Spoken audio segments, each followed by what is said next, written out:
7 p.m. Tell everybody, push the like, the share, and subscribe, because we're live. So we'll be bringing up the images in just a little bit once we get started here. So welcome once again, the second half of the Survival Show. So let everybody know.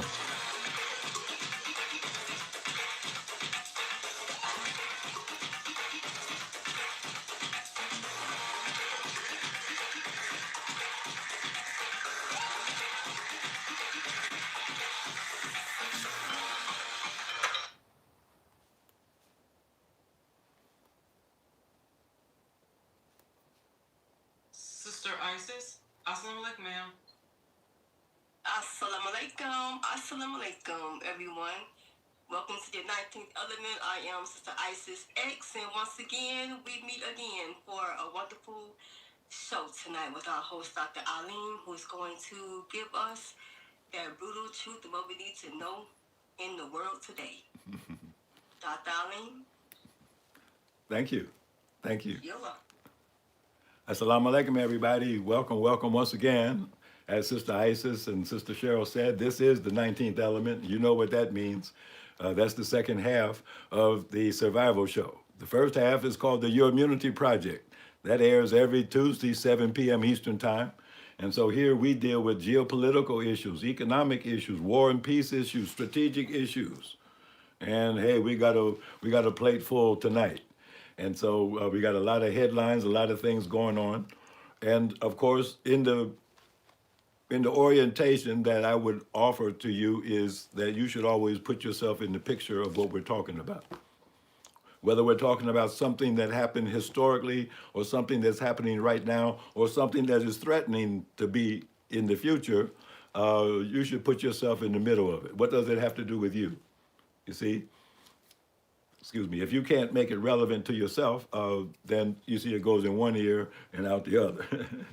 And that's not what you want to do nowadays, because the danger is so imminent. The danger is so great, you know, that to ignore that danger is to ignore the possibility of life itself. And life itself, in the general sense, not just human life, but the life of the birds and the bees, literally, the life of the plants, the animals, the fish of the sea, the birds of the air. All life is literally being threatened today. And so if something doesn't turn it around in the other direction, then all the news is going to be dismal till all the news stops, because there won't be anything left. And so we want to get caught up to speed. And there's so much going on. It's kind of hard to organize the information. We do the best that we can to put it into some kind of discernible order. But when what you're looking at and trying to understand is pure lunacy, how do you make sense out of lunacy?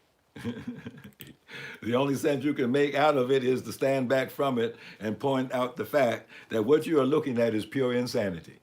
And we know the reason why is in the Quran. Those who have practiced riba, which is to say injustices, those who have practiced riba, how can they stand on the day of resurrection except as those driven into insanity by Satan? So look who's being driven insane, the people who have been the most unjust. And hopefully that doesn't apply to me or you, because to the degree that any of us have been unjust to others or unjust to ourselves, to that degree, Satan's going to beat you into insanity. So don't let that happen. You see what happens to Trump. You saw what happened to Biden. You saw what happened to Kamala Harris. You see what's happening to Bibi Netanyahu. You see what's happening to the European leaders who used to be the rulers of colonial Africa, colonial colonies all over the world. You see what's happened to them? Driven stark raving mad. And so that's what time it is. And so we haven't tried to change the theme of the 19th element for quite a while.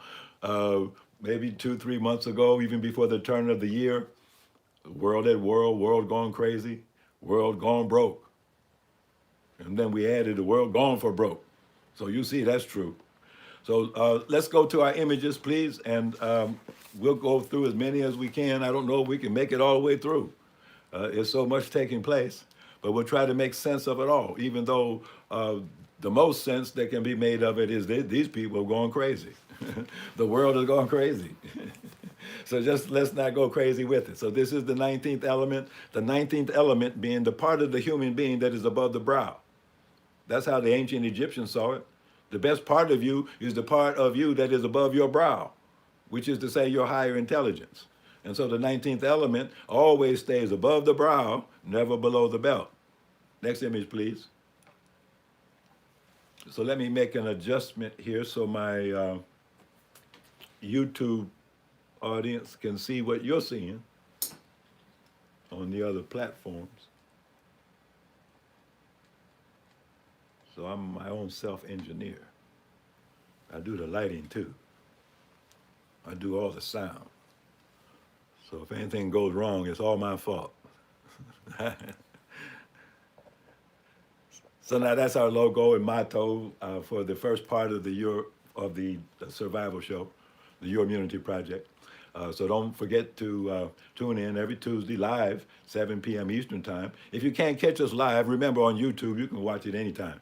You can watch it anytime. And if you subscribe, then you'll get notifications every time we do something. Next image, please. This is a part of building the Calfani Radio Network.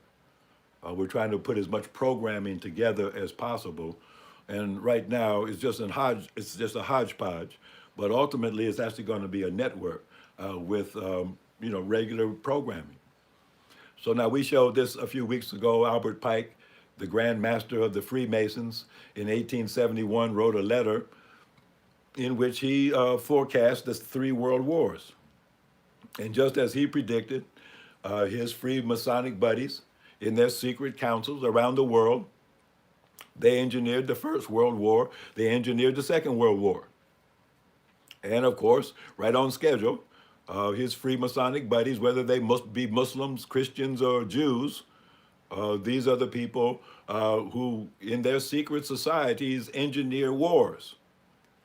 And since he's the Grand Master of them all, what he says goes. And the reason why the Third World War needs to be fought is to destroy both Judaism and Islam. So you pit the Jewish Zionists and Christian Zionists against the Muslims. And in the process, you destroy both the Muslim world and the Christian and Jewish worlds. And of course, that leaves a spiritual vacuum in the world. And according to Albert Pike, that spiritual vacuum is to be filled by none other than Lucifer. And so along with this Third World War, we see the introduction of artificial intelligence. And you've heard me say many times, digital sounds like Dajjal to me. And according to Prophet Muhammad, Salam, the child is going to be the greatest fitna or trial to the believers at the end times. So who's attacking us more than artificial intelligence in the hands of evil people under the guidance of the Grand Master Albert Pike? Think what would have happened if Albert Pike had taken charge in America. He was a Confederate general. He had something to do with the assassination of Abraham Lincoln. What do they call that? They call that a decapitation strike. They carried out a decapitation strike against America with the assassination of Abraham Lincoln, hoping that the country would fall apart. But it didn't. And don't you see the same strategy being used today? Decapitation strikes left and right.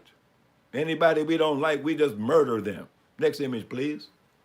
So that's the Pike strategy.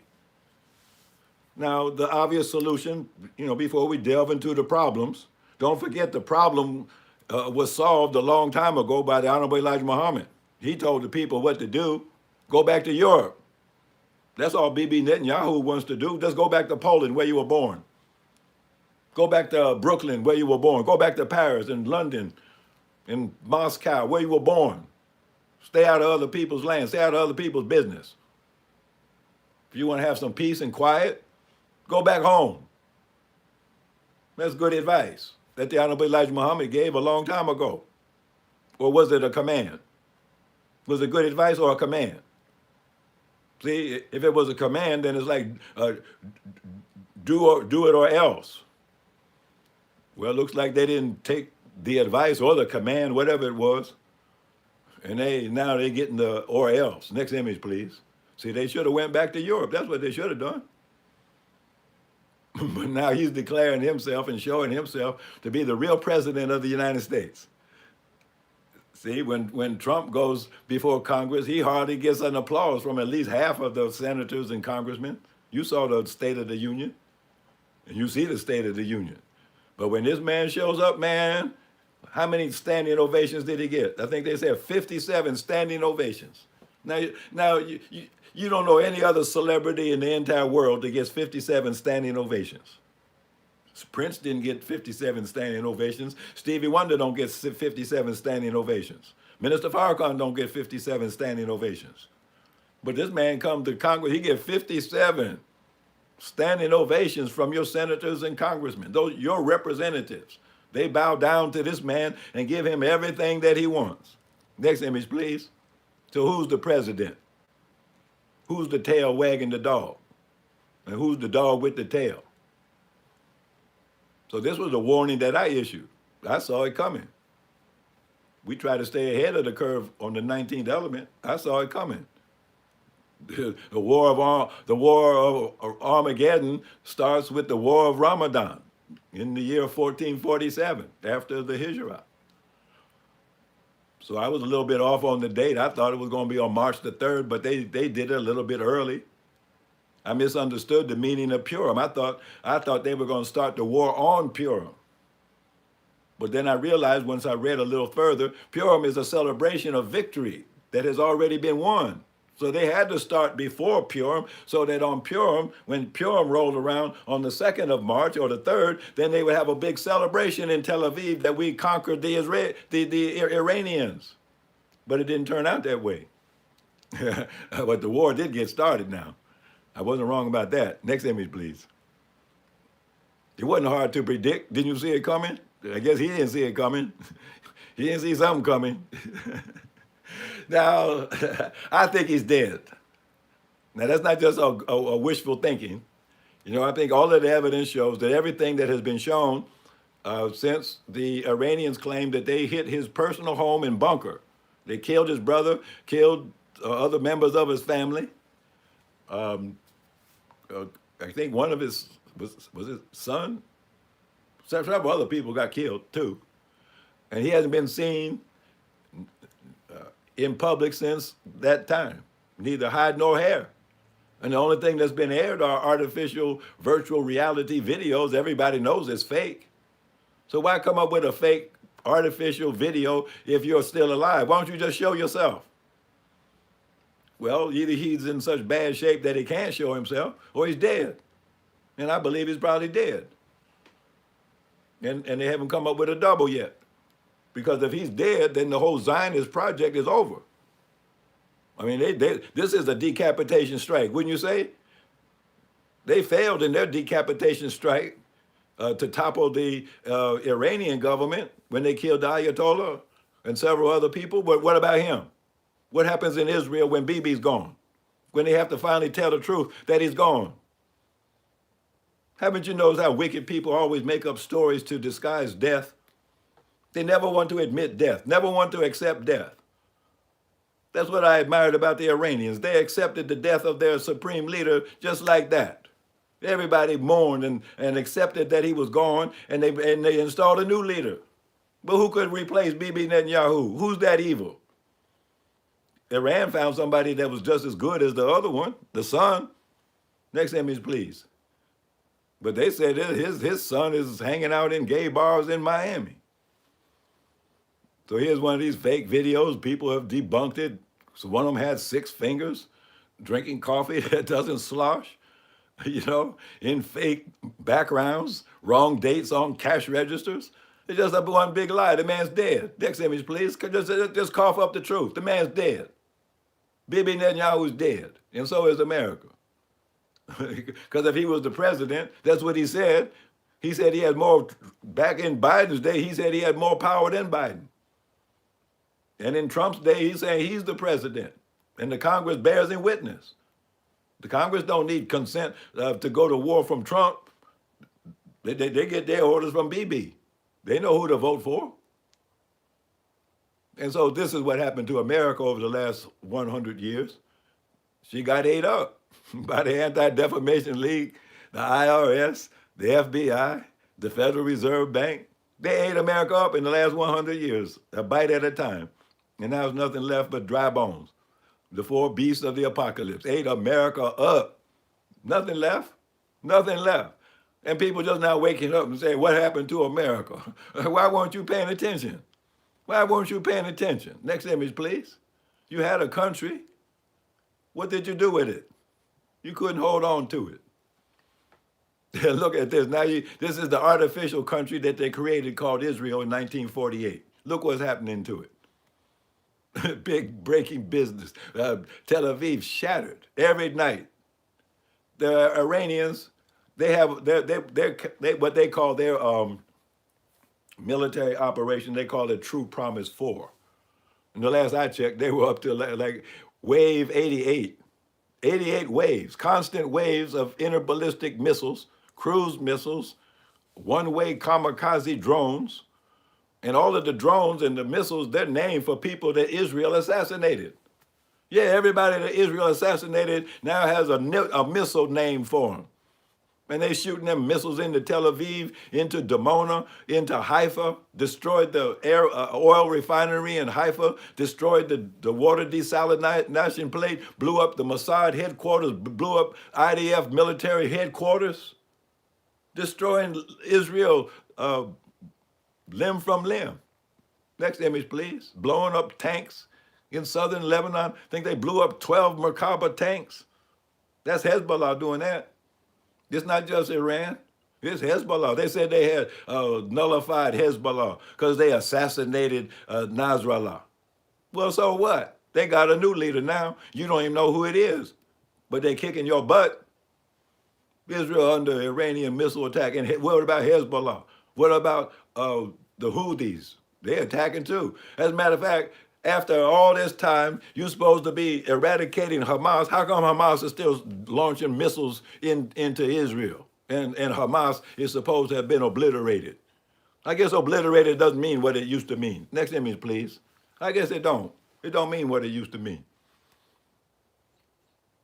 See, this is some of the damage that is being done in Israel. You thought this was Gaza, didn't you? You thought this was, no, this is Israel. This is Tel Aviv. These are neighborhoods in Tel Aviv being leveled.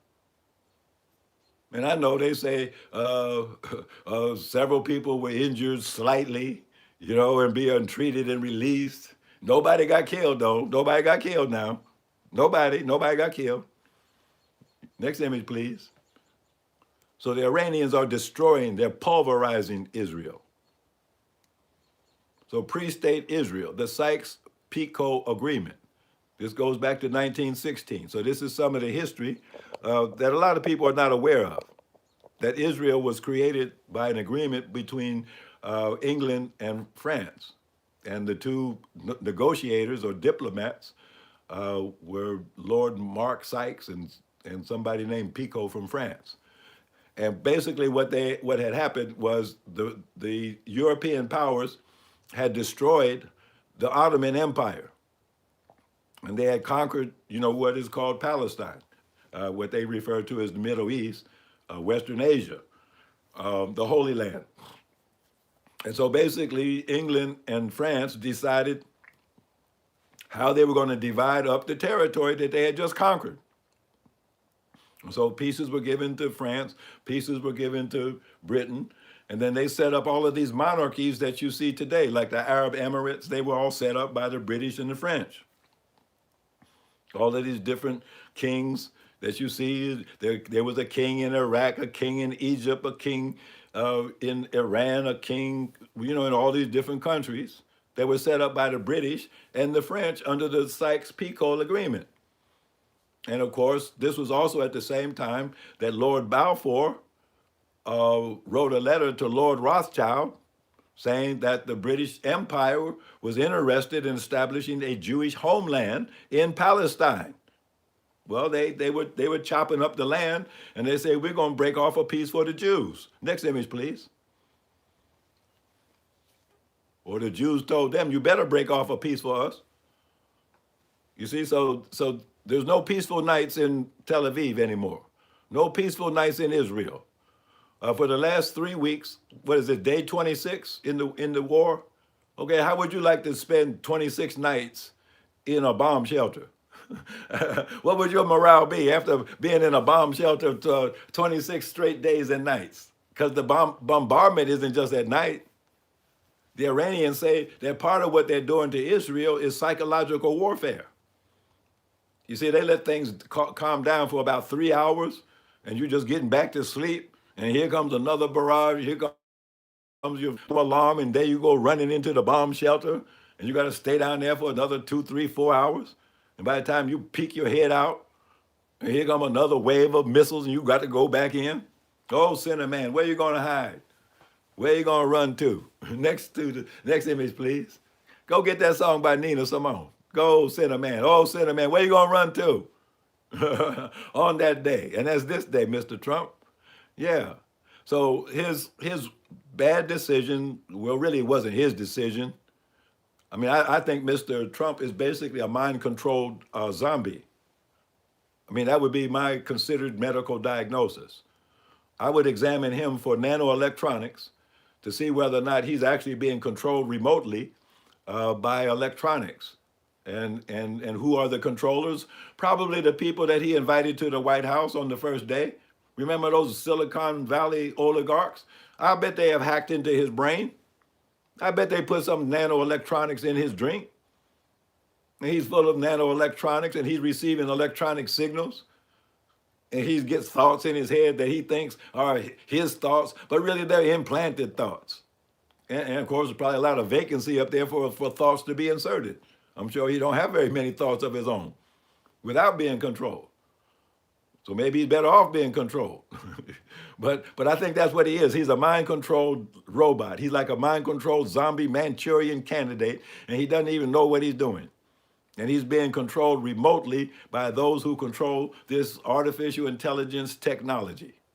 And I think you're seeing it on display. That's why he can flip-flop from minute to minute, and he doesn't even have a conscious understanding that he just flip-flopped from what he just said, any more than your computer knows that sometimes it contradicts itself because it doesn't have any moral consciousness. It doesn't know right from wrong. So that's why he doesn't appear to have any distinction between right and wrong. That's why he thinks he can do anything he wants, because he's being controlled by artificial intelligence. He's a zombie robot. He's what the Jews called a golem, into a golem. Next image, please. You heard about Gollum in the Lord of the Rings. You saw what Gollum was like. Yeah. So now this is the Cloran. See, don't think they don't have a religion. They have a religion. They have holy books. Don't you think devils don't have a holy book? Yes, they do. You're looking at the Cloran. You're so proud of your Quran, but they're proud of their Cloran. And it's for the Knights of the Ku Klux Klan of Canada. Yeah, they up in Canada too. They up in Canada too, for character, honor, and duty. Duty to what? Duty to Albert Pike. That's why they all join up to fight the First World War, the Second World War, the Third World War, because they're all good, dutiful Knights of the Ku Klux Klan, Freemasons.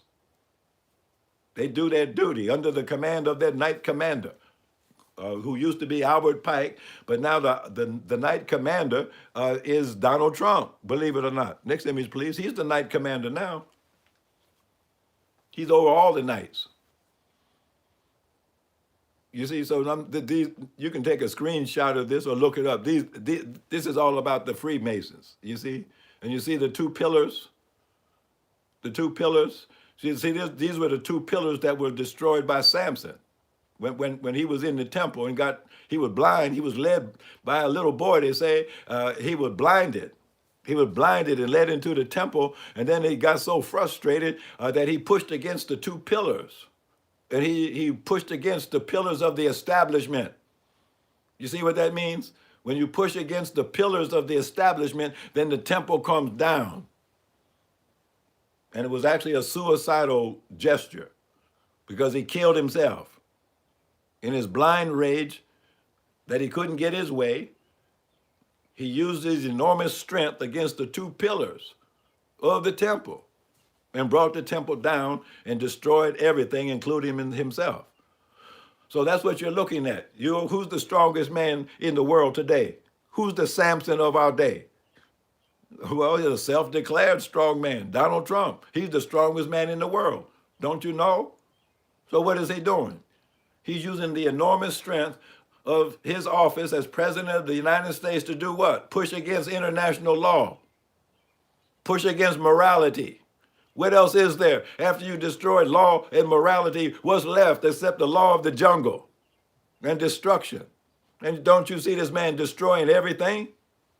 He's destroying the temple. Next image, please.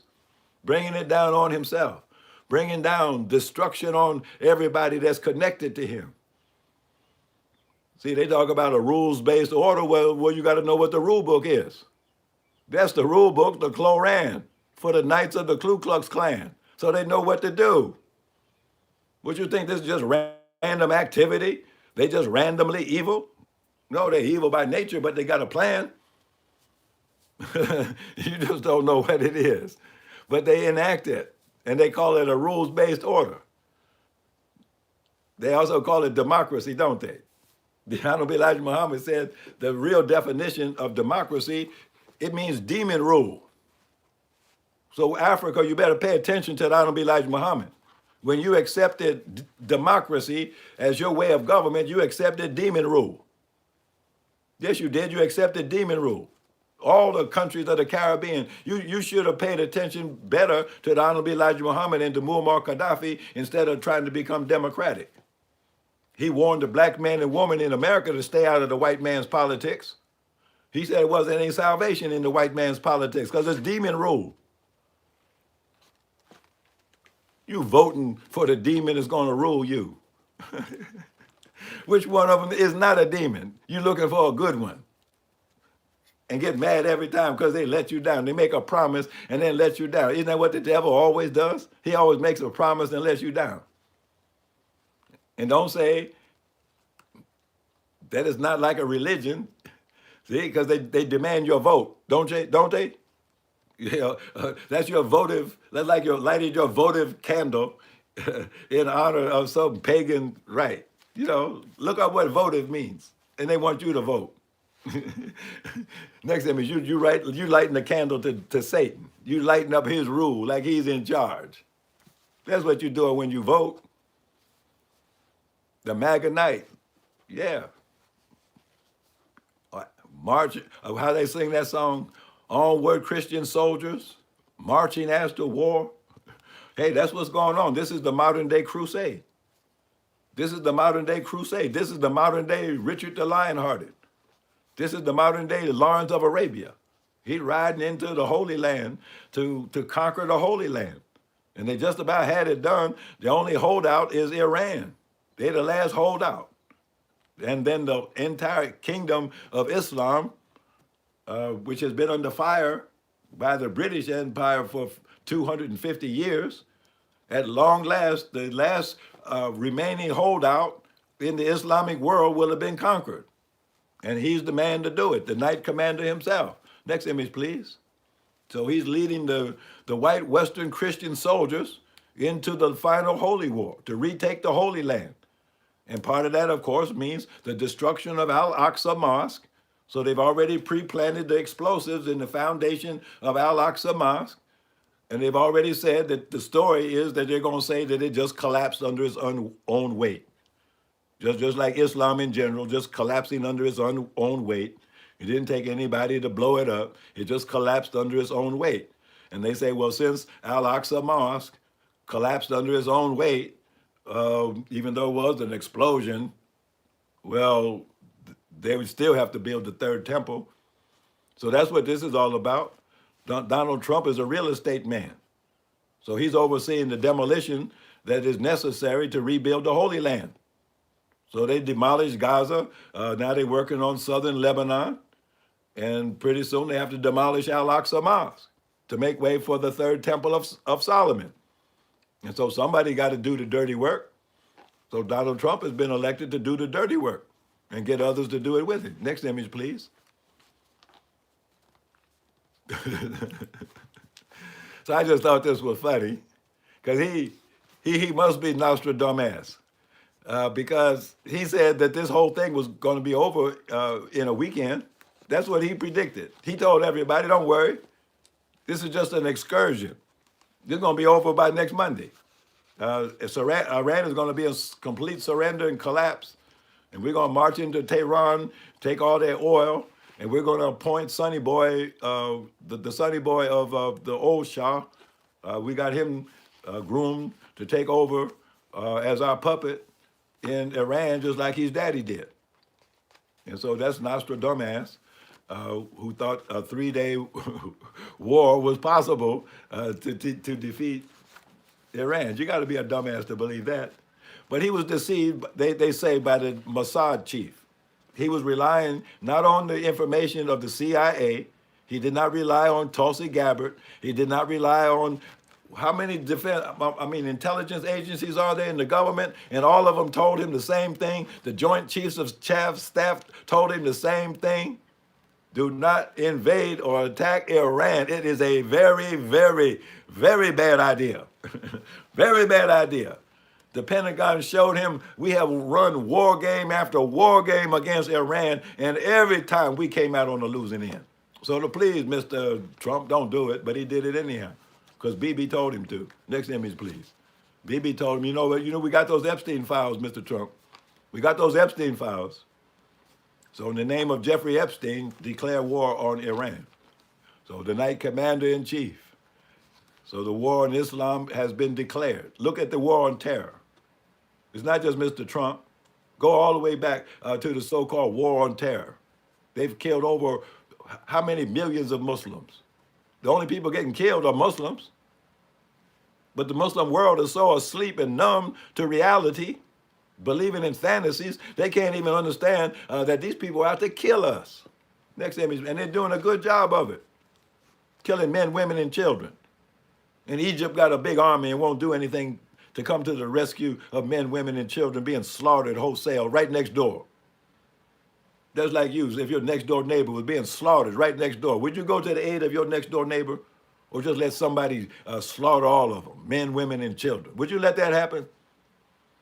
Same with Turkey. So it's supposed to be a Muslim country. Which Muslim country is standing up to defend the people in Gaza besides Iran? And that's why they're mad at Iran. What you doing standing up for your brother and sister like a Muslim's supposed to do? You're not supposed to do that. Next image, please. Yeah, the night commander. See, now he changed his tune. See, remember, after he got elected, he said he was going to bring peace to Ukraine in 24 hours. Remember that lie? But he actually was making moves towards peace. Remember he met Putin in Alaska? And they said they came to some agreement. Putin came out optimistic with a big smile on his face. He had just had a conversation with Mr. Trump. Mr. Trump made him feel good. Trump came back, said we're on the way to peace in Ukraine. Then what happened? Trump went to England and met with his boss. See, he's only a knight. He's only a knight. He's a knight commander. He's not the king. Every knight is in service to a king. So if he's the knight commander of Malta, well, who's his king? Who's the head of the Freemasons? The King of England, Charles III. And he also has another title that he intends to make good on. He's not content just being with the King of England, the King of Wales, and King of Scotland and Ireland. He's not just happy just being the head of state of the Commonwealth of Nations. He's not happy just because he only has 57 votes at the UN. Because there's one prize that he's still lacking, and that is full possession of Jerusalem. Even though the British Army marched into Jerusalem 100 years ago, he's still not in charge. They have to build the third temple so he can take his place on the throne as the successor to Solomon, to King Solomon. He actually claims that he can trace his bloodline back to King Solomon and David. That's what he claimed. So he gave his knight some clear orders. You go and liberate Jerusalem, tear down Al-Aqsa Mosque, destroy it as much as you have to in the process, and then you build my temple. And don't come back till you do. So that's what Trump is doing. And then and he also told him, and forget about peace with Russia. We're not having that. That's not a part of my royal decree. So that's what took place. Trump takes his orders from King Charles. Next image, please. His king. And the king of all of the Freemasons. So that's why it's the British they're behind all of the conspiracies, all of the terrorist groups, all of them. All of them have headquarters in London. You want to talk to the spokesman for ISIS? Go to London. You want to know who's running the terrorist groups in the Sudan, Boko Haram in Nigeria? They're in London. They're being run from London. So now this is General Alibi in 1917 in the capture of Jerusalem. Next image, please. Riding into Jerusalem. See, so now this is what people are predicting. One of the prophecies says the Dead Sea is going to dry up. And when you see the Dead Sea drying up, hey, that's a prophecy of the end. And so you see the vision of Israel in 1948 was this paradise, and they want to build Trump towers and casinos in the Gaza Strip and big condominiums for rich billionaires from America around the world, have their gambling homes and prostitution houses and drink as much whiskey as you can. But the reality is quite different. Next image, please. Now, the Saudi Crown Prince urges Trump to escalate the Iran war and deploy ground troops, the New York Times reports. Well, now, if you can believe the New York Times, but it's probably true. It's probably true because he understands that if Iran is not stopped, then the chess move that they've made, the checkmate move that they made, is going to ruin Saudi Arabia. Because Saudi Arabia has all their money invested in America. They have about $1 trillion invested in America, in the American stock market. And so if America loses in the Middle East, hey, all their wealth goes down the drain. And then if America doesn't escalate and take on Iran and conquer Iran, then who's going to protect Saudi Arabia from Iran?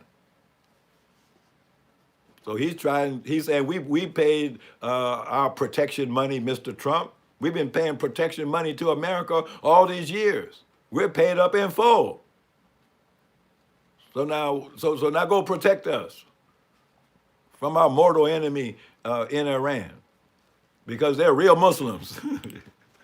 And we can't have real Muslims in the world because they show us up to be the phonies that we are. Next image, please. And of course, their family heritage is quite questionable. Now, that's Peter O'Toole in the movie Lawrence of Arabia.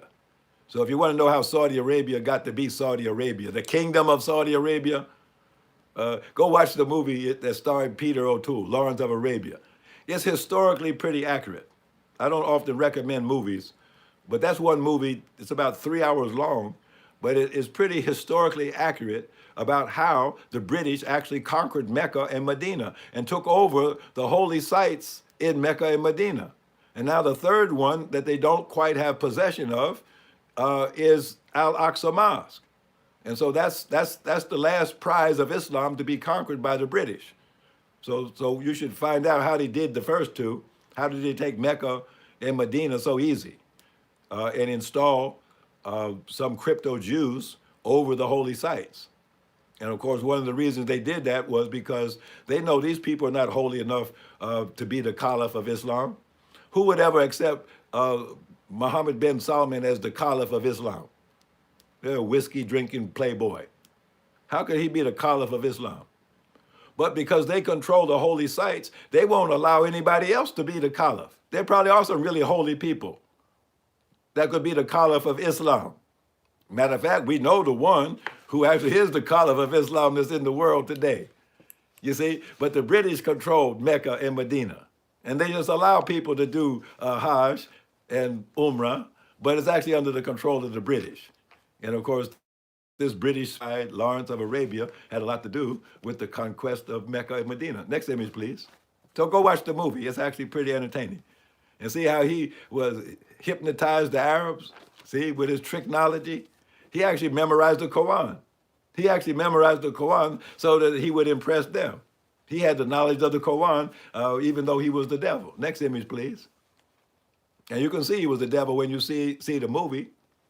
Yeah, Lawrence of Arabia. Yeah, yeah, he was a bloody killer. He showed them how to kill. See, they really didn't know how to kill. What they called war, hey, that was just child's play. Lawrence showed them how to really kill one another. Next image, please. Yeah, Peter O'Toole. Saudi Arabia opens key air base to U.S. UAE targets Iranian assets, signaling shift towards direct role against Iran. Well, again, the UAE is just like Saudi Arabia, set up by the British. They're British puppets. These are not sovereign countries. These are not sovereign countries. I mean, you know, in one sense, what Iran is saying to them is fair, is not fair. They're telling Saudi Arabia, you tell America to get out of your country. How's Saudi Arabia going to tell America to get out of their country? How's the UAE going to tell America, you got to leave? Oh, yeah? You see, because they're puppets. They're not sovereign. They're just like Korea, like South Korea. Why is South Korea, you know, just like a docile puppet to America? Because they have a big military base in South Korea. So South Korea can't speak up as a sovereign nation. Germany's not a sovereign nation. When did Germany get to be a sovereign nation? Since World War II, with all those American bases on Germany. So Germany can't stand up for itself. They're not a sovereign nation. Most of Europe, and they're not a sovereign, those aren't sovereign countries. They're occupied militarily by America. Say, look at Japan. Look at Japan groveling at the feet of Trump. Why?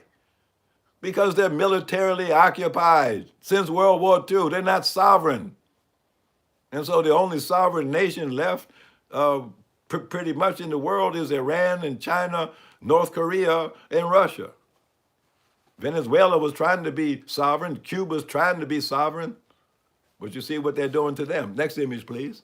So that's why Saudi Arabia and UAE says, America, you better come and finish the job, otherwise we're toast.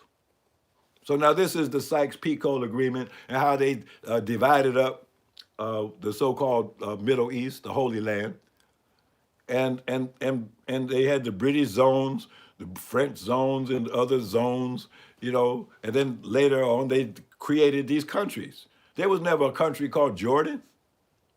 You know, these were areas or districts, you know, just like we say, I live in the Midwest. Well, the Midwest is not a country. It's just a region. And so Syria was a region. You know, Lebanon was a region of the Holy Land, of the Levant. You see, these weren't countries like we think about nation states, European nation states. That was imposed on these people, and then they drew the lines that divided, you know, tribal and cultural affiliations.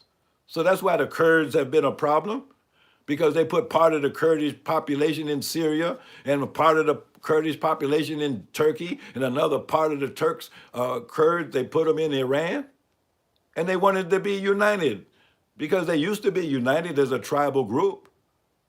But these artificially drawn lines divided up the Muslim Ummah, causing them to fight and kill one another. Next image, please. That's what they did. Now, I know you can't read that, you know, but again, that was the British zone, which included Mecca and Medina. Next image, please. Maybe you can see it better. But you see all of the Persian Gulf and all of that, see all those, that was the British controlled area, all the way up into Baghdad. And so they created those countries. They set up those monarchies. And they still control them from behind the scenes. King Charles, he's pulling the strings. He's calling up Abu Dhabi and Dubai and Bahrain and telling them what they better do. He's calling up Prince Mohammed bin Salman and telling him what he better do.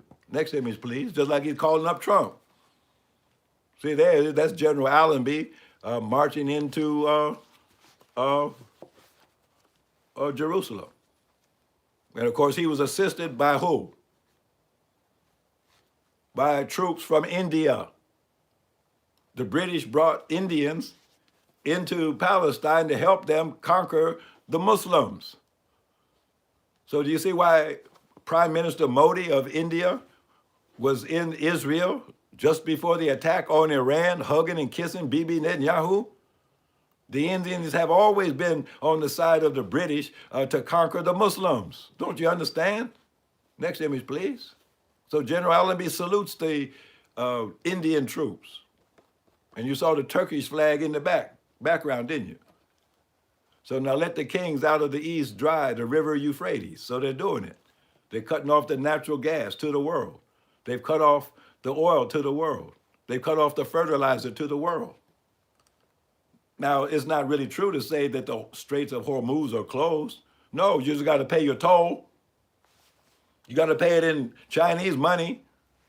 If you just pay $2 million in Chinese money, then your tanker can go through. So all you got to do is wire home, tell them you need to change your money from dollars, because it used to be you needed dollars to buy oil. But now you need Chinese yuan to buy oil. Or otherwise, you can't pass through the Straits of Hormuz. But if you got Chinese money and you don't have a Israeli embassy and you're not supporters of Israel and America and you have not participated in any way in the attack on Iran, oh, you're free to go. Just pay your toll and you're free to go. So there's tankers moving through the Straits of Hormuz as long as they paid the toll in Chinese money. Don't come with no American money now. See, that's why a lot of those ships are really stuck. It's not because the straits are closed. They just don't have any Chinese money. They got American money on board, and that just won't get it these days. The Iranians will not accept American money. You have to have Chinese money. You can't even buy oil nowadays unless you buy it with Chinese money. So that means that the kings of the East have destroyed the petrodollar that has been ruling the world for the last 70 years. The petrodollar. The almighty dollar has now been killed by Iran. See, they're playing chess, and Trump is playing checkers. See, I call him Trump. Trump, he must not have known that the Persians invented chess. Next image, please. They, along with the Indians, you go back far enough, you see the Persians invented chess, Mr. Trump. You playing checkers. Now, Peter Thiel was lecturing on the Antichrist. He's the CEO and controller of Palantir, the surveillance corporation that we talked about last night, got a $100 million contract with the Pentagon for surveillance of American citizens. This is all about digital ID, Federal Reserve digital money, you see, surveillance of social media, all of that kind of stuff. All of the data that's being collected by all of the intelligence agencies are being managed by Palantir. Palantir is, again, another reference to the Lord of the Rings. This was the crystal ball that you saw in that movie, The Lord of the Rings. So Palantir is the crystal ball that Peter Thiel can see everybody and everything and follow you all over social media and control your smartphone and your smart house and everything, your smart car. And depending on your social credit score, can decide whether your cell phone needs to explode one day, or whether your car needs to be brought to an immediate stop, or whether you can buy groceries or not, or whether your bank account should be shut down. That's what total surveillance means. So that's why I think digital intelligence is Dajjal, the Antichrist. And wouldn't you know it, there's Peter Thiel, who's bringing all this stuff about, one of the Silicon Valley oligarchs that Trump had at the White House. So if my theory is correct, I suspect that Donald Trump is an electronically controlled zombie. He's controlled remotely through nanoelectronics that they injected into him or put in his food or somehow they got it into him. And if there's anybody in this world that would be the one who would be the controller of Trump, making him act like the Antichrist, it would be Peter Thiel, one of the original PayPal mafias, along with Elon Musk, Larry Ellison, all the rest of them, big Silicon Valley crooks. Are there any black Silicon Valley oligarchs? Next image, please. Just asking. I mean, maybe it's a white-only club. To be a Silicon Valley oligarch, I guess you have to be white, right? So now while the Vatican is talking to Peter Thiel about the Antichrist, the Christians that are being slaughtered in Syria by the Jelani, who used to be the head of ISIS, I guess he's still the head of ISIS, along with being the president of Syria. So they're going around chopping off the heads of Christians and Muslims that don't agree with them. As a matter of fact, Jelani himself was born as an Israeli. Yeah, the president of Syria is actually an Israeli Mossad agent who at a very young age pretended to be a Muslim, migrated in among the Muslims, married a Muslim woman, and became second in command to ISIS under Baghdadi. And now he's the president that is admired by Donald Trump over Syria. And see, these are the Christians in Syria and Lebanon. They're saying the Vatican did nothing for us. When these terrorists that are pro-Israeli are slaughtering us. The Vatican says nothing, but yet they have time to entertain Peter Thiel, the Antichrist. Next image, please. So that's why people are losing faith in religions. See, the Muslim world is not doing anything like they should, except Iran. And the Christian world isn't doing anything like they should. Most of these preachers in America are Christian Zionists. They're in favor of genocide. They think Israel can do no wrong. Now, of course, Israel did something when they fired a missile 4,000 kilometers to Diego Garcia, which America thought was a safe hideout for her naval forces that she had to pull out of the Persian Gulf. It got so hot in the Persian Gulf, she had to pull all the way back to Diego Garcia, 4,000 kilometers away, and yet Iran still hit them. So in other words, that was an announcement. That was a statement from Iran. The Persian Empire is back. And yes, we can hit you wherever you are. Who says that's the biggest missile that they have? So yeah, we can hit Moscow if we need to. We can hit Oslo. We can hit Berlin. We can hit London. We can hit Paris. We can hit all of Europe. And a lot of Africa. If we have to, we can hit India. Mr. Modi, you want to cozy up to the Israelis? Well, how cozy do you want to get? Because we can hit you wherever you are. So again, this is the Persian Empire, now called the Islamic Republic of Iran. And so the Persian Empire is exerting its ancient influence in the region of the world where it exists. Anytime you go back in history, you're going to bump into the Persians. Alexander the Great ran into the Persians. The Romans ran into the Persians. Everybody that ever tried to do something in that area, hey, they ran into the Persians, and guess what? They're gone and the Persians are still here. And they just showed you why. See, Stalin might have been right. See, Iran doesn't want nuclear weapons because they listened to what Joseph Stalin said. When Stalin saw how terrible nuclear weapons are, he said, well, these aren't really weapons. Because the consequences of using nuclear weapons are so terrible that nobody could ever use them. You would be hurting yourself as much as you would be hurting anybody else. And there would absolutely be no winners. So when Iran said, well, wait a minute, if nuclear weapons are just an illusion, they are weapons that nobody can really use, well then nuclear weapons just ultimately are just a big bluff.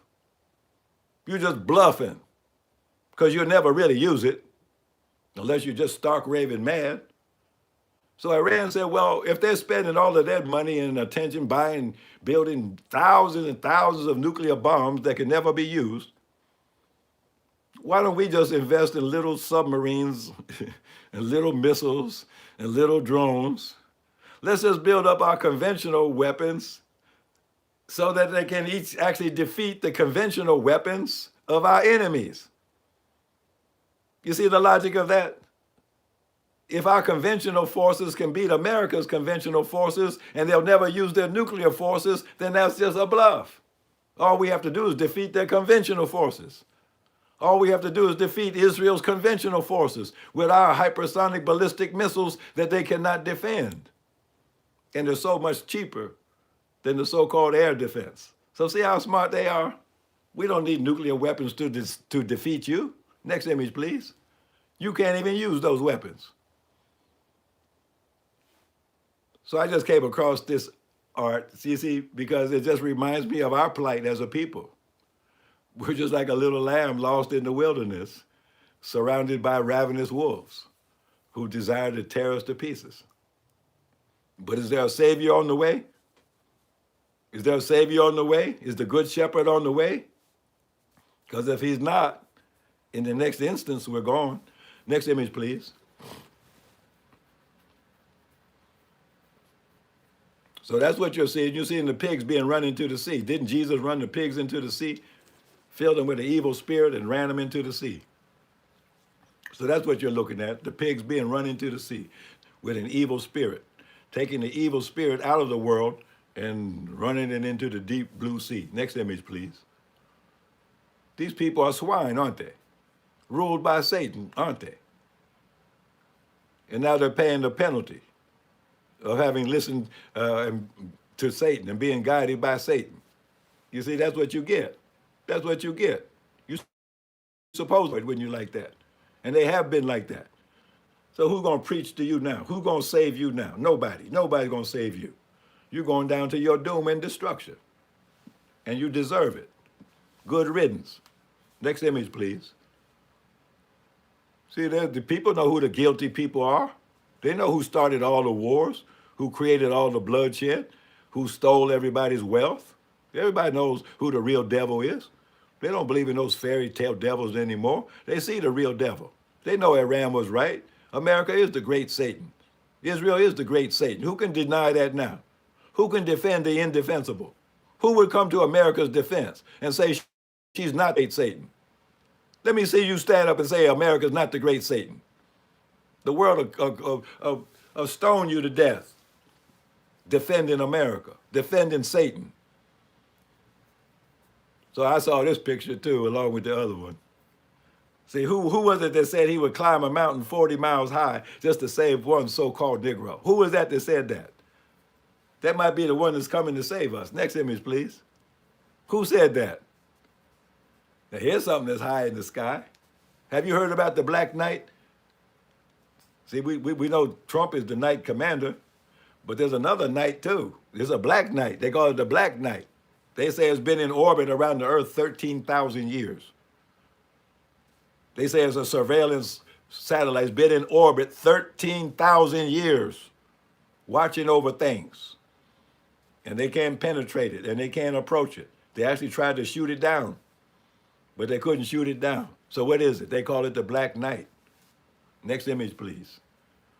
So what happened 13,000 years ago? Who put that up there? So now Trump, acting on bad advice again, is threatening to put Iran in the dark, and Iran's energy minister is saying, oh, that won't happen. Because just like we have a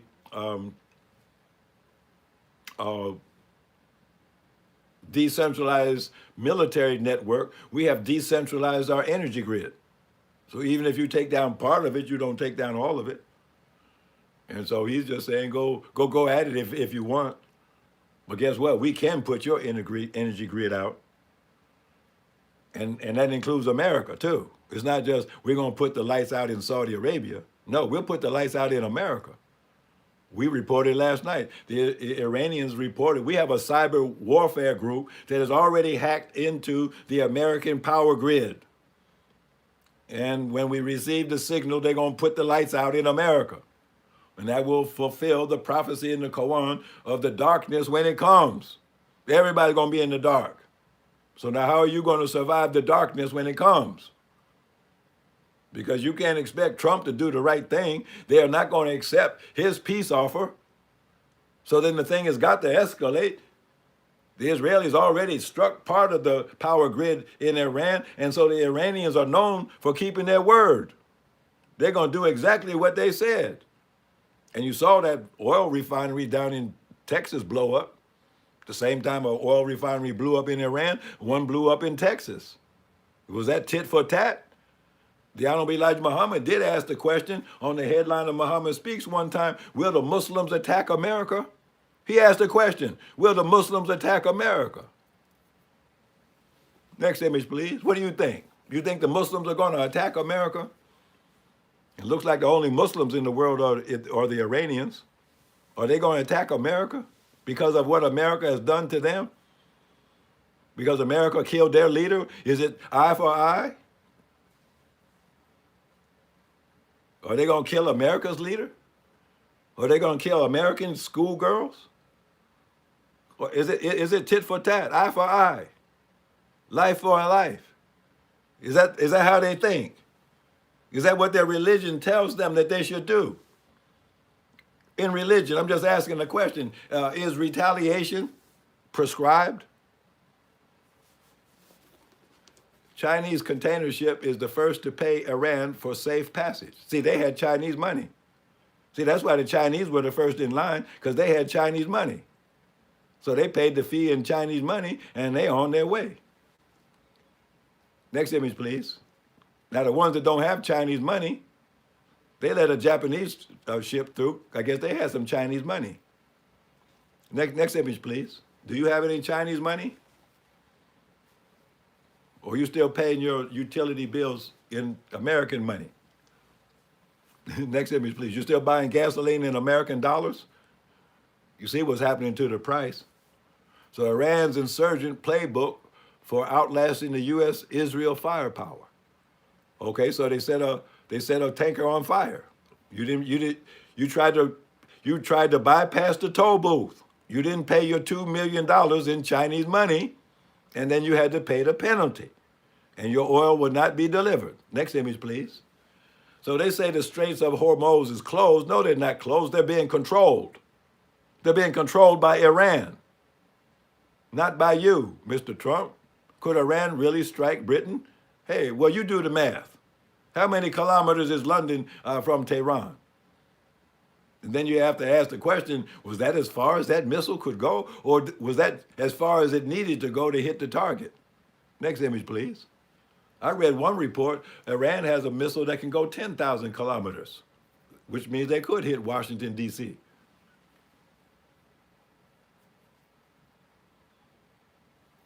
So now these are the land forces that Trump says he's going to send to Iran. They're on the way, and they'll get there in about 5 days. Some people say that's why he's lifted the deadline, the ultimatum, and extended it 5 days, because that's how long it's going to take the Marines to get there for their amphibious landing on Karg Island, where they're likely to get annihilated. Next image, please. Lindsey Graham saying it's just like Iwo Jima. Yeah, if it's just like Iwo Jima, then I think 26,000 Marines got killed. Christians and Hezbollah unite against Epstein Empire. See, that's what they're finding out. See, the Christians in Lebanon and other parts, they're true Christians, and they're serious about their Christianity. And they're finding out that maybe the Pope of Rome is on the Epstein list. They're finding out that the bishops and the cardinals that pretend to be Christians and holy people, they're on the Epstein files. And a lot of the Muslim leaders, Muslim, clerics, I guess you can call them, Christian pastors over congregations, all of the politicians, they're all in the Epstein files. So when you call on these Muslims or Christians for help, they can't help you because they're being blackmailed because they're in the Epstein files. And they were only pretending to be Christians. They were only pretending to be Muslims. But they were really, in fact, they were a part of the Epstein elite. And so they can't come to the aid of the righteous. Next image, please. The wicked cannot come to the aid of the righteous. Yeah, so this is the Omega Trader managed by Japan's Mitsui OSK lines, signaled over the past few days that it is reached Mumbai. See, he paid the toll in Chinese money and delivered his cargo to Mumbai, India. Next image, please. See, when you pay the toll, you can go. You don't pay the toll, you can't go. See, now this is in Texas. Valero Oil Refinery, Port Arthur, Texas, on fire. Right after somebody attacked an oil refinery in Iran, then this one got blown up in America. And I think I showed you about 3 weeks ago, there was another oil refinery in Los Angeles that caught on fire, mysteriously. Next image, please. What's going on here? Now, this is something that I talked about towards the end of last year. That I indicated that Mr. Trump was desperate because he had to come up with $9 trillion He had to come up with $9 trillion by around this time. See, that's what this is all about. That's what this desperation. He had to come up with $9 trillion almost immediately, and he hasn't been able to do it. See, so the Treasury just declared the U.S. insolvent, and the media didn't report it because they didn't want you to know that the true national debt is something like $47 trillion. And Korea used to buy the bonds. China's dumping the bonds, much less buying some more. Japan's dumping the bonds. All of America's allies.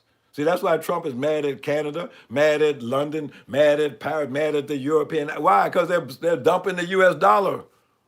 They're dumping U.S. treasuries. And that's how America finances the debt, and they use debt money to finance war.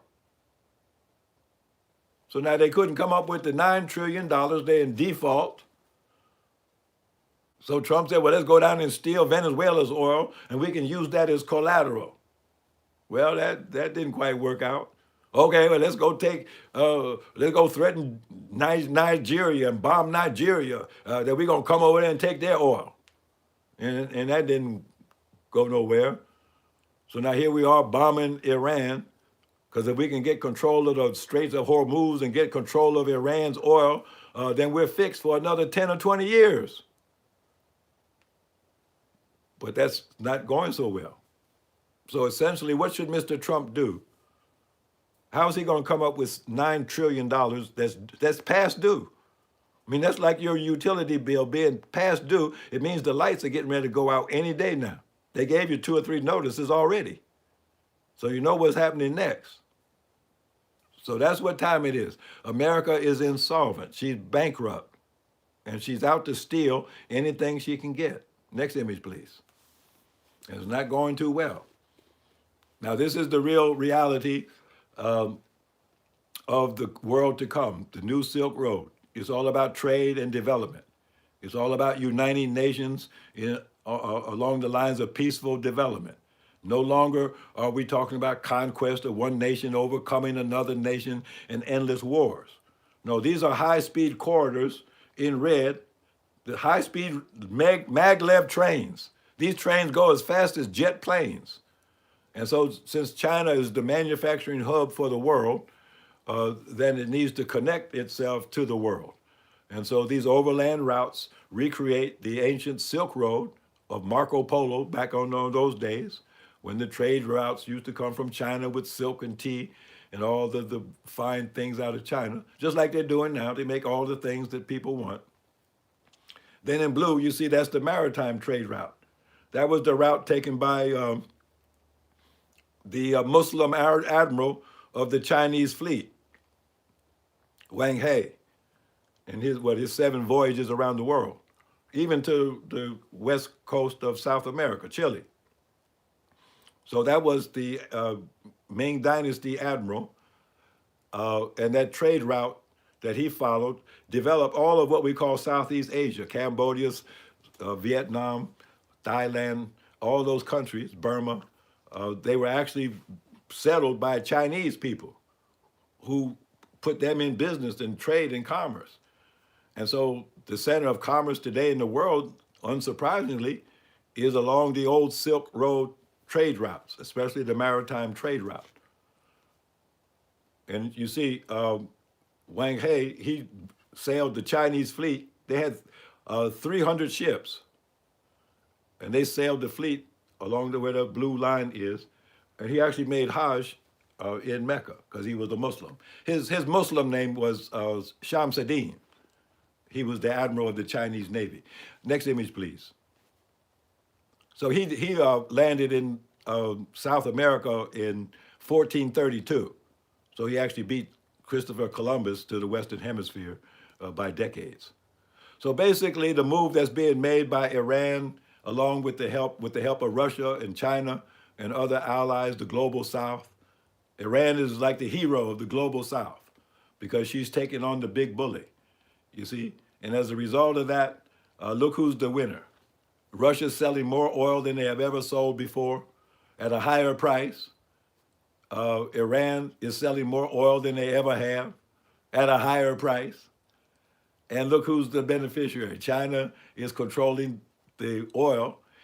And how can you say that China doesn't control the oil when now, if you want to buy oil, you have to do it in Chinese money. You don't need the dollar. You need Chinese dollars, Chinese yuan, renminbi. So you see who the winners are and who the losers are. Next image, please. But they're sore losers, so they're going to go away mad. You see, and they may be destructive as they go away in defeat. So they're turning away from America, that's the world, turning away from America, turning away from Europe. What's there in Europe anyhow? What does America have to offer anyhow, except weapons and pornographic movies? So they're moving towards China because China produces useful goods, things that people can use to have a better life. The quality of life in China is rising. The quality of life in America and Europe is falling. Next image, please. So people want a better life. They don't want a worse life. So now this is the word from this Iranian spokesman. They're making jokes now. They're making funny videos, and we're going to see one in just a second. So basically, Trump used to have a TV show, and his famous line was, "You're fired." And so now the Iranian spokesman is saying that to Mr. Trump. And he's just about right. See, how can Mr. Trump stay in power after this? You see, the American people would have to really be dumb, and the government would really have to be rotten to the core to allow a man like this to stay in office, to the detriment of the entire world. So, Sister Cheryl, can you play that video? And while she's getting that queued up, I just ran across this on somebody else's video channel on YouTube. But apparently it was put out by the Iranians, and it's going viral all over the world. A message for the world. And the name of the video is Vengeance for All. Vengeance for All. And as you watch the video, you'll see what that means. That what Iran is doing is taking out vengeance for all of the victims of American and Israeli imperialism. And they don't leave anybody out, even the victims of the Epstein crowd. They are punishing the Epstein crowd. They are punishing them. They're punishing them for all of the evil things that they have done. And it's just a wonderful thing, even for the Native Americans. Just watch this. Watch this. And it's on YouTube.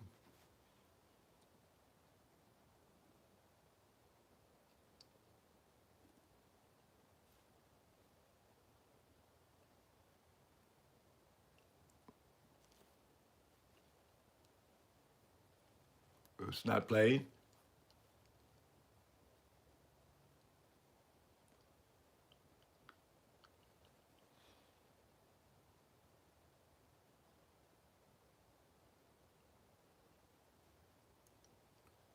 I don't know if we're having a problem or not. Now, if we can't play it, you can find it yourself on YouTube. It's called Vengeance for All. Vengeance for All. Vengeance for All. I hope we can play it now. Very well done.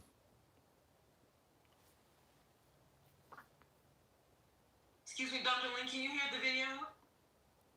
No, it's not playing. I don't hear anything.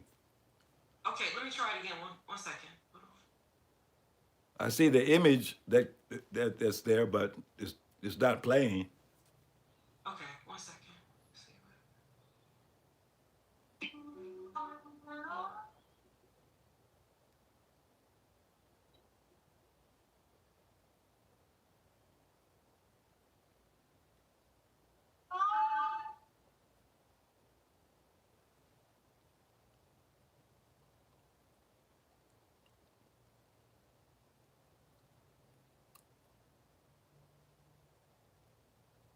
Here, let me try to share my screen one more time. Okay. Okay. So it is available on YouTube in case we can't play it for some reason. So you can see it for yourself. And there's actually several others that the Iranians are doing. They're very creative. There's one that they did about the Strait of Hormuz and how they temporarily closed it, took control of it, and now those who pay the toll, hey, they have no trouble whatsoever getting through.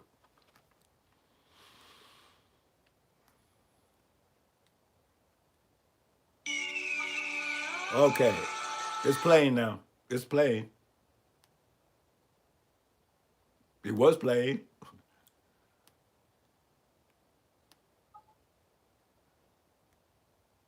Okay. I'm not sure what issue is going on. I have to look into Well, it. it's probably loading or something like that. So let's just move on, and people can look at it for themselves. Now that you know that it does exist. So we're close to the end of our program. So let's go back to our remaining images, and then if we have time, we'll open up the chat for you to voice your opinion or ask your question. So check out the video yourself. We're on a theme with the Your Immunity Project, the immunization of a nation. We're taking very seriously the attack against our nation and what needs to be done for our nation to survive. I think we need to convene a Congress on the survival of our nation. Maybe July the 4th would be a good date for such a conference to take place. Of course, we need a hospital. We need all of the things of the 9 ministries to satisfy our needs going forward. So the 9 ministries, in one sense, is the plan of survival for our nation. And so it needs to be reconsidered. Next image, please. It's nothing new. It just needs to be reconsidered. So a vision of the promised land, Islamerica, that's what I would call it. What better name could you come up with? Do you have a better name? Islamerica. After this old wicked world is gone, you got to come up with a name. So that's the one I came up with. Maybe you come up with something better. Islamerica even has a ring to it. Next image, please. So the 9 ministries. Maybe that's what time it is. So this Sunday, I'm going to talk about the nuclear option, which is our unity. Isn't that what the Honorable Elijah Muhammad said? That our unity is more powerful than nuclear bombs? In one way, Iran just proved that. They didn't need nuclear bombs to defeat Israel in America, but they just needed the unity of a nation. And so if we had the same degree of unity as a nation as the Iranians do, then what couldn't we handle? What couldn't we conquer? And what could conquer us? Nothing could. So our unity is our nuclear option. So basically, like nuclear scientists, what did they have to figure out? They had to figure out critical mass. They had to figure out how much enrichment of the uranium or the plutonium had to be, and they had to make the triggering mechanism. Otherwise it's not a bomb. So we have to figure out how to put ourselves together so we are a bomb. And so my idea is that the 9 ministries automatically put us together, and then we become a bomb. And so I think we should exercise our nuclear option. But, it's an interesting parallel. See, why didn't Iran develop a nuclear weapon?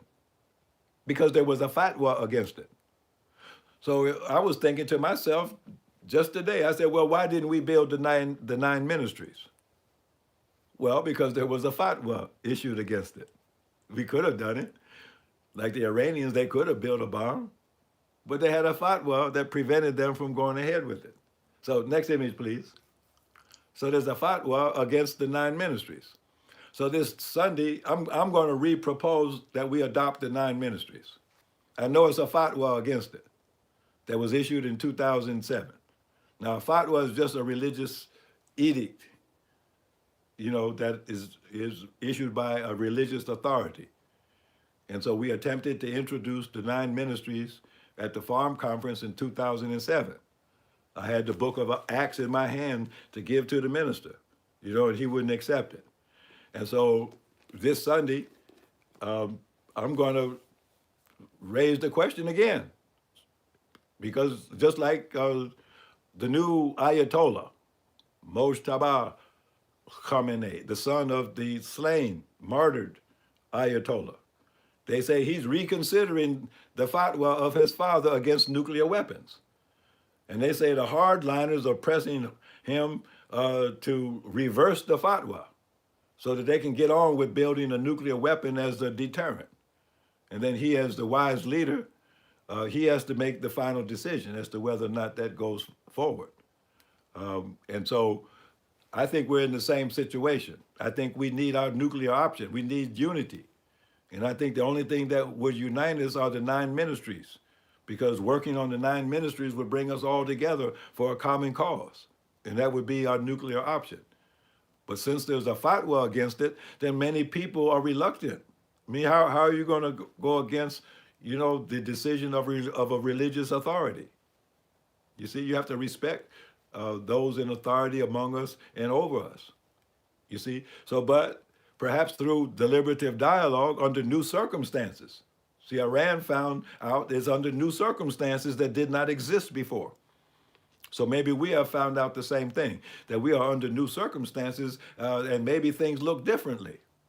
So this Sunday, with prayer and fasting, 9 a.m. on the various platforms, I'm going to take that up, the question of the hour. Is it time for Minister Farrakhan to lift the fatwa against the 9 ministries so everybody will feel good and comfortable about getting busy building those 9 ministries? So you don't want to miss that this coming Sunday with prayer and fasting. And was that the last one? I think it was. Yes, sir. This is the last slide. Okay, so let's take a few minutes. I don't know if there are any hands up in the chat or anybody issued a question or comment.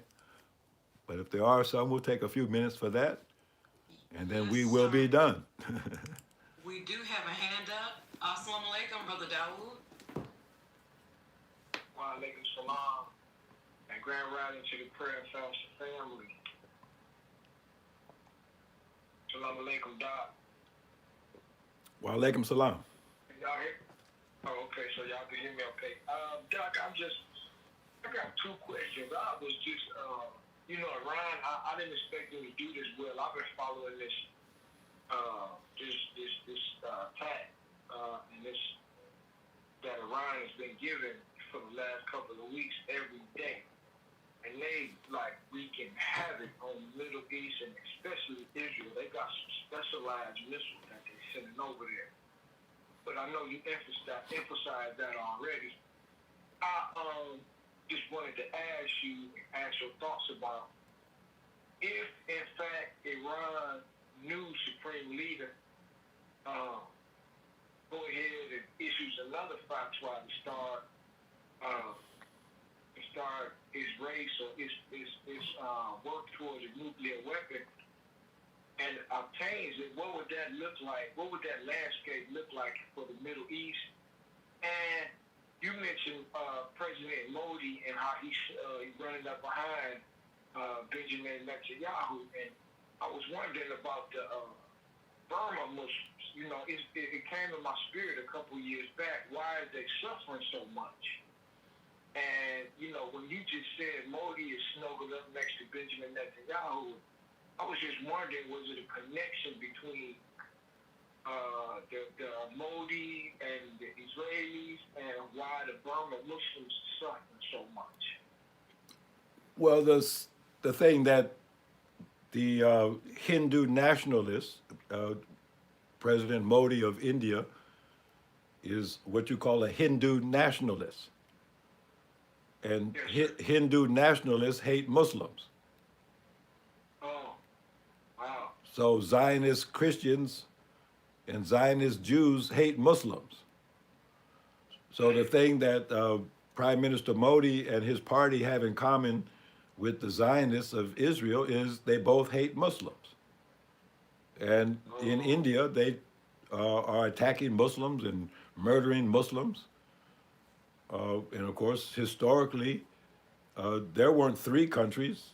We have 3 countries now: Pakistan, Bangladesh, and India. When in fact, it used to just be 1 country called India. But there was so much animosity between the Muslims and the Hindus that the Muslims had to separate and form Pakistan. And then because of other factors, Pakistan split again, and now you have Pakistan and Bangladesh. But there's centuries-old hatred between the Muslims and Hindus in India. Now, Oh, not to go into the details because I don't really know all the details, but you see, in ancient times, some of the Muslim conquerors, they persecuted the Hindus.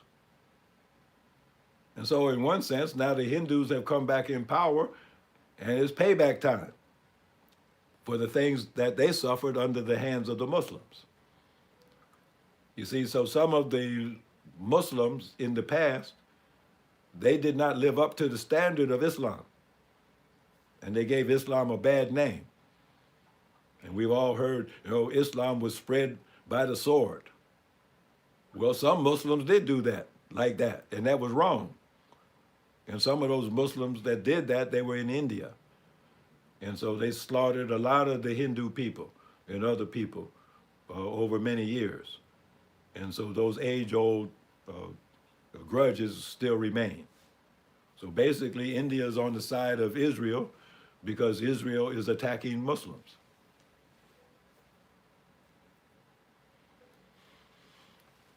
And that's the agenda. So, do we have any other hands up or questions? Sir, there's one question in the chat from Brother Carlton. Where were Eastern Muslims when we were being brought over here 400, 200, and help us 100 years to now? Where were they? They were home, taking care of business. You know, we have to do more study, I would say a more detailed study of our own history. And we need to become more realistic in our understanding of human affairs and how things really work. See, what did Fidel Castro do? I forget, I think Reagan was president, or maybe it was Carter. But anyhow, there was a big issue that broke out between America and Cuba, and they were accusing Cuba of human rights abuses. And so all of the prisoners that were in Cuban penitentiaries and prisons that America said were being abused by human rights abuses in Cuba, guess what the Cubans did? They released all of those people out of the prisons and put them on boats and sent them to America. Well, was Fidel Castro engaging in the slave trade?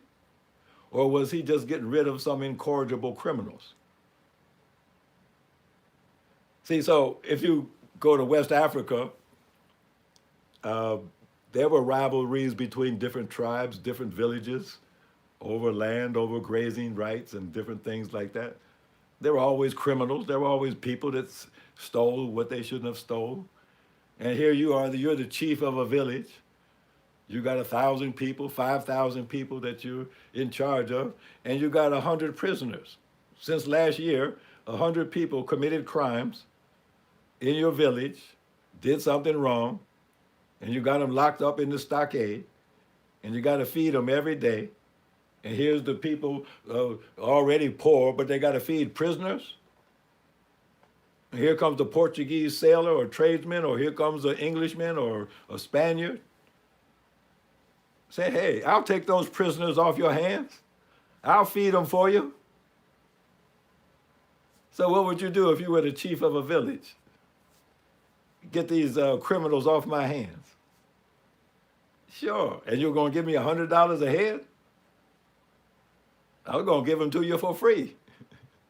Because they're nothing but some no good scoundrels. But you're going to give me $100 a head, $50 a head? Then I don't have to feed them anymore? And you're going to put them on a ship and we'll never see them anymore? You see, so a lot of the people that were put on slave ships were criminals. Or they were prisoners of war.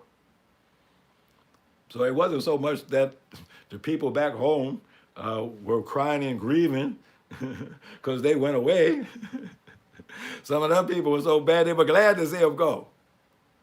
Just like you was glad to see some people in your neighborhood. They were so bad and so terrible, so violent, so crazy, that when the police finally came and locked them up, you were glad.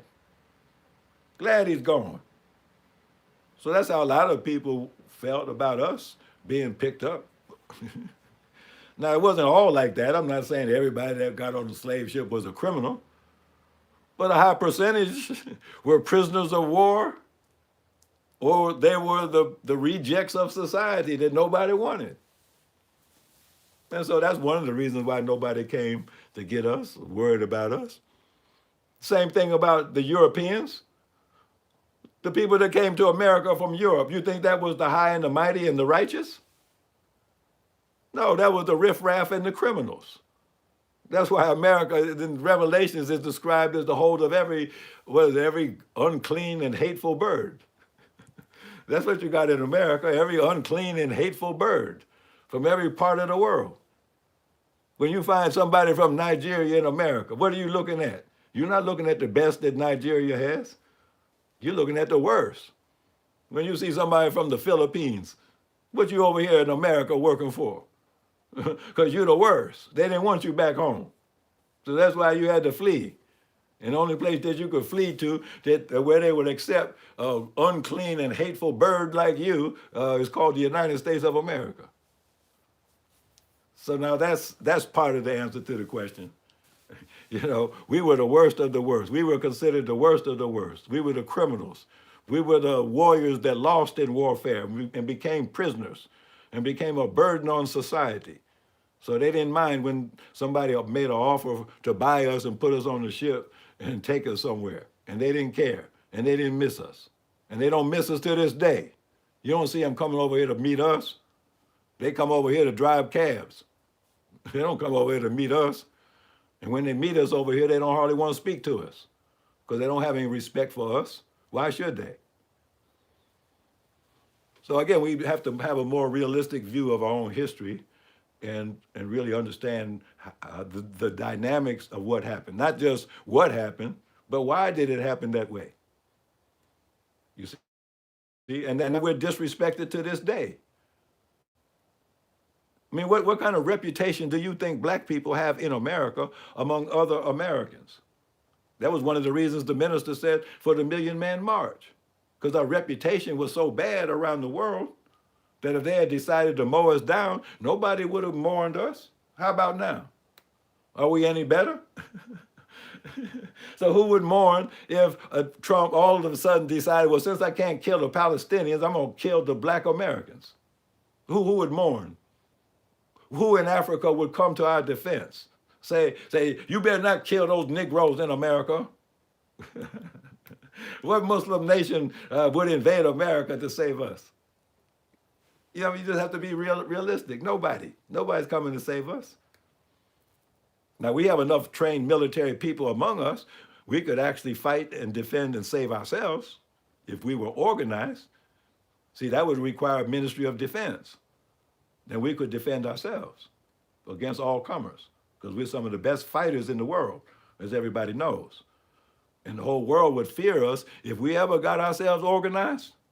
You know, if the FOI was really a military force, you see, then we would be respected.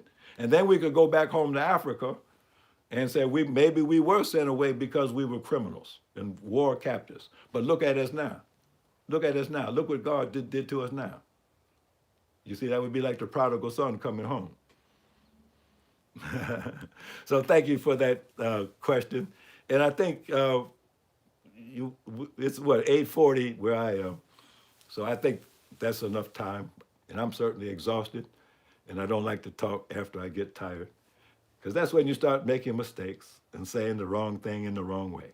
So I want to thank everybody for being with us for one more episode of the 19th Element. And I hope we kept it above the brow. And I hope we were never below the belt. And I hope that you learned something that's useful for you, that you can put into action right away, that enhances your chances and the chances of your family for survival. So once again, let me thank Sister Cheryl and Sister Isis and those who are helping with these broadcasts. Be with us on Sunday for prayer and fasting. I'm going to ask the minister, please lift the fatwa. lift the fatwa against the 9 ministries so we can get busy. So everybody can feel good and comfortable about doing that work and not thinking that they're doing something wrong. And so you don't want to miss that. So may Allah bless us with the light of understanding. May He bless us with success and prosperity. May Allah have mercy on us and not punish us if we forget or make a mistake. May He grant us victory over the disbelieving people. So I leave you as I came in the greeting words of peace. Assalamu alaikum. Wa alaikum salam, sir.